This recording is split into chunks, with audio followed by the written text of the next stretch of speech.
In this lesson, me and Nick are going to talk about investment, which goes to your head that is, what is investment? To sum it all up in a ball, investment is a commitment of money to purchase financial instruments. All the assets in order to get profitable returns in the form of interest, income, or application of the value of the instrument.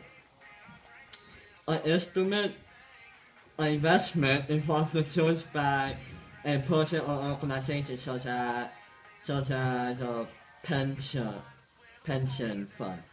After some analyzation or thought into the place or that money in a vehicle, investment or assets such as property, stocks, bonds, mutual funds, or the foreign assets in foreign currencies that certain levels of risk or provide the possibility of generating returns over a period of certain time. Um, when an asset is bought or a given amount of money is invested in the bank, there is sometimes that some return will be received from the investment in the future. Investment is a term frequently used in the field of economy, business, management, and finances. It can mean saving a lot or saving money through reliable consumers. Investment can be divided into different types according to various theories, principles, and other things.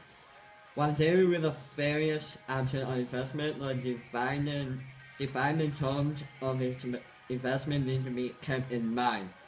According to economies theories, investment is defined as a pre-unit production of goods which have not been consumed, but will however be used in the purpose of future production.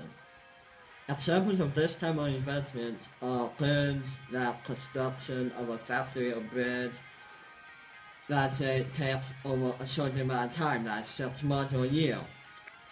In terms of natural production income, gross domestic product or GDP has where it's known as gross investment. According to business management theories, investment refers to assets like machinery, equipment, buildings, and other assets like copyright or patents and goodwill. The decision for investment is also known as capital budgeting decisions, which is regarded as one of the key decisions into making an investment. How is that? As you can tell from what Logan just said, investments are actually quite simple in their setup. In order to have an investment, you need to put things down to gain more. And these investments will help you achieve goals in life and achieve better benefits along with that. With the use of stocks, bonds, and mutual funds and things like that, there can be an enormous payout in terms of capital and other things. But you also have to remember that you don't have to invest in stuff that's here. You can also invest overseas.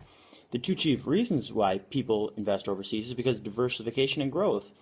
International investing is huge, and you want to make sure that your entire mind is just open to all of that kind of thing. So you can look and you can go check and see how how BMW is doing, or see how Volkswagen is doing, and see if you want to invest with their types of things. And basically, what you look for is you want to see how they're doing. Because if they're not doing good, then you got to worry about a few different things. You got to worry about the changes in currency, because that'll affect how much money you're willing to spend if you're going to go into the stock market. You also have to worry about dramatic changes in the market value, because the value will go up and down with time. And that will affect another one of your things. And then you also have to worry about political, economic, and social events, like what's happening in the Crimea right now. Because you don't want to put money in a country that's not stable. That's not a good sign. You also have to worry about liquidity. And liquidity will affect a lot of what happens to your investments. And you'll make sure that it's got to flow right. Because if it doesn't flow, then you don't want it. That's not good stuff. That can also be affected with less information. If you have less information, that will completely destroy what you know and want to know about the company that you're investing in or what you're investing in. And then also have foreign laws. Foreign laws will also get in your way too, depending on how much you're willing to spend. Spending overseas can be quite difficult depending on those foreign laws. And through overseas spending, you can use American depository receipts. The stocks of most U.S. companies that trade in the U.S. stock market are traded on American depository receipts. So basically, if you want to trade stock, you need to have some of those. And in the global market, you have to worry about many different things. You have to worry about mutual funds. There's also global funds, which affects the entire world, and international, which is overseas. There's also regional and country funds, and international index functions, and trading on the foreign market. Because the trading on the foreign market can be difficult, like I've told you before. And you'll also hear that, you don't want to trade overseas sometimes because of the different currency and things, but why not? You can try it. It's still an investment. Everything in life is basically investments, and you just got to put something towards it to ensure that you get those investments out of there. And basically, so if you want to take a shot at investment, go ahead. It's a different type of thing, and you can achieve more from that. I'll give you an example. So a man walks into the U.S. stock market exchange in New York, and he walks in and says, I'm going to put this money on this stock. And, with time, according to the stock market, if the stock market continues to go up, your money should rise with it. But if it goes down, then you'll lose money substantially. So there are risks involved with this type of thing. So if you want to make sure that your money stays right, then when you get money, you can usually take it out. But if you're going to lose money, then that usually means that there's a drop in the market or the drop in overseas, like the crash of 29. The 29 crash didn't actually affect the stock market because the stock market was already going down. So when the people tried to pull out all their money, there was no money to be found, and the world stock market just crashed. So watch out for investments. They can be tricky, but at the same time, they can be enormous benefits, and you want to put that towards getting other things, because when there's benefits involved, that's a good thing. And what Logan will tell you in the next one will make sure that you stay safe and stay happy.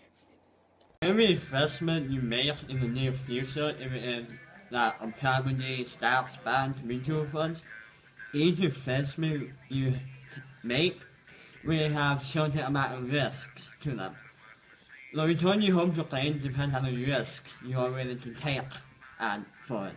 There are two basic kinds of risks that matter to invest in: market risks and inflation risks.